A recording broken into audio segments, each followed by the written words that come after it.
நமஸ்காரம். சேலம் மாவட்டம் பனைமரத்துப்பட்டி கிராமம் ஸ்ரீ கிருஷ்ணா கோசம்ரக்ஷணா ட்ரஸ்ட் மூலியமாக நடத்தப்பட்டு வரும் கோஷாலை. நமது கோஷாலை கடந்த 2012 முதல் மிகவும் நல்ல முறையில் நடைபெற்று கொண்டிருக்கின்றது. இங்கு சுமார் 240க்கும் மேற்பட்ட கோக்கள் மிகவும் நல்ல முறையில் பராமரிக்கப்பட்டு வருகின்றது என்பதனையும் இந்த காணொலியின் வாயிலாக தெரிவித்துக் கொள்கின்றோம். மேலும் இங்கு வயதான உடல் ஊனமுற்ற மடிவற்றிய கறவை நின்ற கோக்கள், அது மட்டுமின்றி இறக்கும் தருவாயிலுள்ள கோக்கள், நோய்வாய்ப்பட்ட கோக்கள் தொடர்ந்து பராமரிக்கப்பட்டு வருகின்றது. இந்த கோக்களுக்கு நாள் ஒன்றிற்கு தீவனம் மற்றும் வைக்கோல், பசுந்தீவனம் ஆகியவற்றிற்கு சுமார் 40,000 வரை செலவாகின்றது.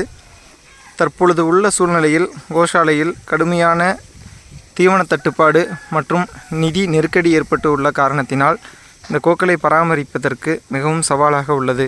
எனவே கைங்கரியபரர்கள் தாமாக முன்வந்து தங்களால் இயன்ற கைங்கரியங்களை நல்கி இந்த கோக்களின் வாழ்வாதாரங்களை பேணி காத்திட உதவுமாறு இந்த காணொலியின் வாயிலாக கேட்டுக்கொள்கின்றோம். மேலும் தகவல்களுக்கு கோசாலையின் வலைதள பக்கத்தினை பார்வையிடவும், கோசாலை நேரில் பார்வையிடவும் அழைக்கின்றோம்.